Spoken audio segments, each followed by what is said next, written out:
Hello everyone, मैं हूं देव परमार। आप देख रहे हैं मेरा यूट्यूब चैनल टीचिंग आइडियाज़। आज मैं मैट्रिक क्लास की बायोलॉजी का जो सेकंड चैप्टर चल रहा है होम्योस्टेसिस, उसके एक और टॉपिक के साथ हाजिर हुआ हूं और इस टॉपिक में मैं डिस्कस कर रहा हूं role of lung and role of kidney. Actually previous lecture के अंदर हमने जो है वो डिस्कस किया है कि ह्यूमन बॉडी के अंदर 3 होम्योस्टैटिक ऑर्गन जो है वो पाए जाते हैं, जिसमें स्किन का टॉपिक हम जो है वो कवर कर चुके हैं। स्किन की स्ट्रक्चर क्या है और इस स्किन जो है वो ह्यूमन बॉडी के अंदर टेम्परेचर को कैसे रेगुलेट करती है, उसके बारे में हम जो है पहले डिस्कस कर चुके हैं। अगर आपने अभी तक वो लेक्चर नहीं देखा तो आप इस लिंक पे जो है वो क्लिक करके वो लेक्चर देख सकते हैं। और उसके अलावा 2 अभी होम्योस्टैटिक ऑर्गन जो है वो रह रहे हैं, जो इंसान के अंदर होम्योस्टेसिस जो है वो मेंटेन करने में अपना रोल जो है वो अदा करते हैं। स्किन के बाद जो है वो लंग आ जाता है। लंग की जो है वो स्ट्रक्चर और लंग का जो इम्पोर्टेंट रोल है गैसेस एक्सचेंज या ब्रीथिंग वाला, वो हम जो है फर्स्ट चैप्टर के अंदर जो है वो डिस्कस कर चुके हैं। अगर आपने अभी तक वो चैप्टर नहीं देखा तो आप इस लिंक पे जो है वो प्लेलिस्ट आ रही होगी, आप ये पूरा चैप्टर जो है वो देख सकते हैं कि ह्यूमन के लंग जो है वो कैसे काम करते हैं और उनकी स्ट्रक्चर वगैरह, ये सारी चीज़ें आप जो है वहाँ से लर्न कर सकते हैं। इस लेक्चर के अंदर हम जो है वो लंग जो है वो ह्यूमन बॉडी के अंदर कार्बन डाइऑक्साइड की जो कंसंट्रेशन है वो सर्टेन या मिनिमम लेवल पे कैसे जो है वो मेंटेन रखता है। और उसके बाद सेकंड जो टॉपिक डिस्कस कर रहे हैं कि ह्यूमन बॉडी के अंदर किडनी जो है वो ह्यूमन ब्लड जो फिल्ट्रेट करती है उसकी कंपोजिशन को कैसे मेंटेन करती है। ये सारी चीज़ें हम इस लेक्चर के अंदर डिस्कस करेंगे। अगर आप मेरे चैनल पे न्यू है या आपने अभी तक सब्सक्राइब नहीं किया तो आप सब्सक्राइब कर लें, वीडियो को लाइक एंड शेयर करें। तो अब हम बढ़ते हैं हमारे वीडियो की तरफ।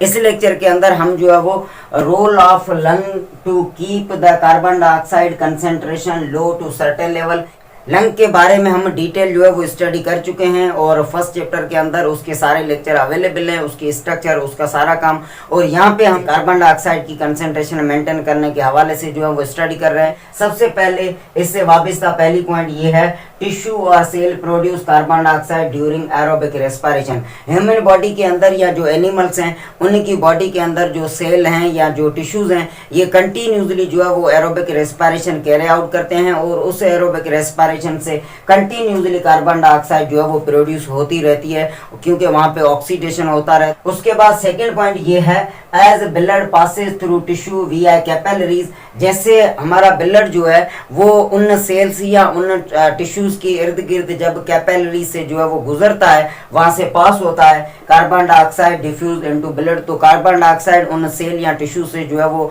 कैपिलरी के अंदर जो ब्लड गर्दिश कर रहा है उसके अंदर जो है वो चली जाती है, where it is react with water from carbonic acid. याद रखें उस ब्लड के अंदर जो पानी है उससे जो है ये कार्बन डाइऑक्साइड रिएक्ट करती है और वो पानी ब्लड के अंदर कार्बोनिक एसिड से जो है वो रिलीज होता है, उससे वो जो है कार्बन डाइऑक्साइड रिएक्ट करती है। यहाँ पे एक और पॉइंट ये भी आपको याद रखनी चाहिए, this reaction takes place by an enzyme. ये जो कार्बन डाइऑक्साइड और कार्बोनिक एसिड से निकलने वाले पानी का जो रिएक्शन हो रहा है, ये रिएक्शन एक एंजाइम से जो है वो कंट्रोल किया जाता है और उस एंजाइम का नाम कार्बोनिक एनहाइड्रेज। और ये कार्बोनिक एनहाइड्रेज जो एंजाइम है ये रेड ब्लड सेल के अंदर जो है वो मौजूद होता है। इसके बाद अनदर पॉइंट वो ये है, the carbonic acid dissociates into hydrogen and bicarbonate ion. ये कार्बोनिक एसिड जो है ये इस रिएक्शन के दौरान जो है वो 2 हिस्सों में टूट जाता है, एक हाइड्रोजन आयन और एक बाइकार्बोनेट आयन में। एक और पॉइंट यहाँ पे ये है,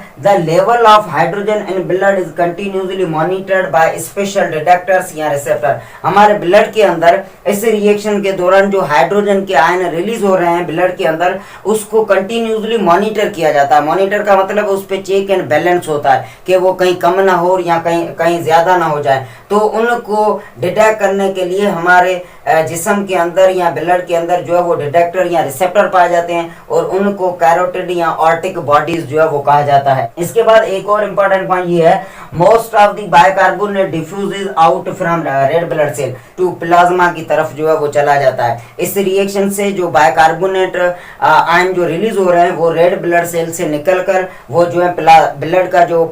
लिक्विड वाला पार्ट है प्लाज्मा, उसके अंदर जो है वो चला जाता है। जाता है। यहाँ पे एक इम्पोर्टेंट पॉइंट ये भी है, a small amount of carbon dioxide is dissolved and carried by red blood cell. याद रखें कि कार्बन डाइऑक्साइड जो है वो प्लाज्मा के अंदर कार्बोनिक एसिड से जो है वो रिएक्ट जरूर करती है, लेकिन थोड़ा सा मिकदार जो है कार्बन डाइऑक्साइड का वो रेड ब्लड सेल के अंदर भी डिसोल्व होता है और रेड ब्लड सेल भी उसे जो है वो अपने साथ ले जाते हैं। और इसके बाद एक और पॉइंट इंपॉर्टेंट ये है, when blood reaches lung, these bicarbonate ions diffuse back into red blood cell। जब ब्लड जो है वो लंग्स की तरफ पहुंच जाता है तब बाइकार्बोनेट जो रेड ब्लड सेल से निकल के प्लाज्मा में आए थे वो वहां से वापस चले जाते हैं रेड ब्लड सेल्स के अंदर, when again converted into carbonic acid। और जैसे वो रेड ब्लड सेल के अंदर दाखिल होते हैं वो अगेन कार्बोनिक एसिड जो टूटा था वो अगेन जो है अपनी कार्बोनिक एसिड की शक्ल ले लेते हैं और उसके बाद वो कार्बन डाइऑक्साइड की शक्ल जो है वो इख्तियार कर लेते हैं। और ये carbon dioxide from capillaries to alveoli के अंदर जो है वो चली जाती है और वहां से अल्वियोलाई से इट इज एक्सपेल्ड आउट विया ब्रीथिंग। और जब वो अल्वियोलाई के अंदर लंग्स की एयर बैग्स के अंदर आ जाती है तो वहां से लंग्स जो है वो ब्रीथिंग का प्रोसेस करवाते हैं और उस प्रोसेस के जरिए वो अल्वियोलाई से कार्बन डाइऑक्साइड जो है वो जिस्म से बाहर निकाली जाती है। तो ये था लंग का रोल कार्बन डाइऑक्साइड को जो है वो मिनिमम या सर्टेन लेवल तक रखने का। सबसे पहले हमारे सेल्स या टिश्यूज में carbon dioxide continuously aerobic respiration की वजह से पैदा होती रहती है। उन सेल्स या टिश्यूज के इर्द गिर्द कैपिलरीज के अंदर ब्लड मूव करता है तो कार्बन डाइऑक्साइड उन सेल या टिश्यू से मूव करके ब्लड के अंदर चली जाती है और ब्लड के अंदर वो एक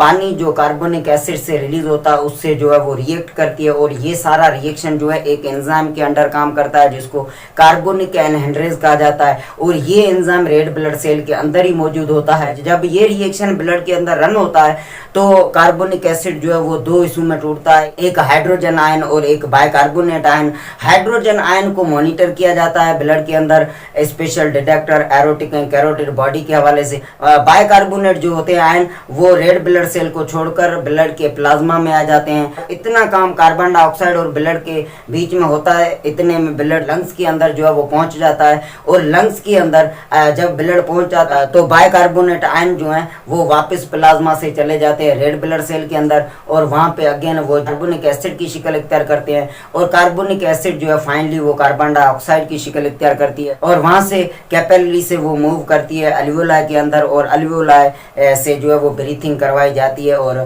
वो कार्बन डाइऑक्साइड जो है वो बॉडी से बाहर निकाली जाती है। तो ये था रोल जो लंग्स हमारी बॉडी के अंदर प्ले करते हैं कार्बन डाइऑक्साइड को मेंटेन रखने के लिए। और इसके बाद एक और टॉपिक जो है वो है किडनी के हवाले से, role of kidney in controlling blood composition. Kidney जो है वो ब्लड को फिल्टर करती है तो फिल्ट्रेशन के दौरान बहुत सारी यूजफुल थिंग्स जो हैं वो ब्लड से रिलीज हो जाती हैं फिल्ट्रेशन के दौरान। तो ब्लड जो है वो किडनी को लीव करने से पहले अपनी सारी यूजफुल चीज़ें जो है वो वापस एब्जॉर्ब करता है और किडनी जो है वो सारी चीज़ें ब्लड को वापस रीसप्लाई करती है और उसके बाद ब्लड को जो है वो बॉडी की तरफ भेजा जाता है। तो ब्लड के अंदर पानी, सॉल्यूट्स या ऐसी अदर वेस्ट वगैरह इनकी कंपोजिशन मेंटेन रखने की वजह से किडनी को जो है वो होम्योस्टैटिक ऑर्गन भी कहा जाता है, क्योंकि किडनी सिर्फ जो है वो फिल्ट्रेशन या ब्लड को क्लीन करने की जो है रिस्पॉन्सिबिलिटी नहीं उठाती, बल्कि वो कितनी चीज़ें जो हैं वो ब्लड से आउट और कितनी चीज़ें ब्लड के अंदर रहें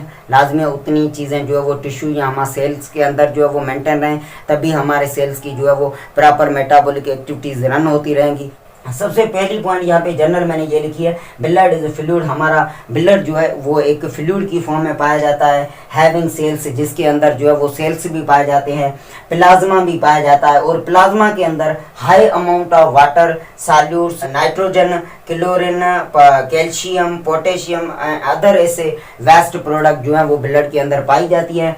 to maintain the level of water, और ब्लड के अंदर जो है वो पानी की लेवल मेंटेन रखने के लिए, सॉल्यूट्स की लेवल मेंटेन रखने के लिए और वेस्ट जो है वो यहाँ से रिलीज हो, ये जो है वो श्योरिटी देने के लिए किडनी जो है वो दो प्रोसेस परफॉर्म करती है, एक को फिल्ट्रेशन कहा जाता है जिसमें ब्लड क्लीन होता है, और सेकंड प्रोसेस को रीअब्जॉर्प्शन कहा जाता है जिसमें वो सारी चीज़ें यूजफुल जो है वो ब्लड अगेन किडनी को लीव करने से पहले जो है वो रीअब्जॉर्ब कर लेता है, और किडनी वो सारी चीज़ें रीसप्लाई भी कर लेती है, और उसके बाद वो ब्लड जो है वो बॉडी की तरफ मूव करता है। तो इस हिसाब से ये जो श्योरिटी है इन चीज़ों वो किडनी हमें प्रोवाइड करती है, उस वजह से किडनी को जो है वो होम्योस्टैटिक ऑर्गन भी कहा जाता है। तो ये थे आज के टॉपिक जिसमें हमने कार्बन डाइऑक्साइड की लेवल एक सर्टेन लेवल रेंज तक जो है रखना और ब्लड की कंपोजिशन को भी मेंटेन करना, ये किडनी और लंग का रोल जो है आज हमने इस लेक्चर के अंदर डिस्कस किया। उम्मीद करता हूँ आपको बहुत सारी चीज़ें क्लियर हो गई होंगी, और आपसे इजाज़त लेने से पहले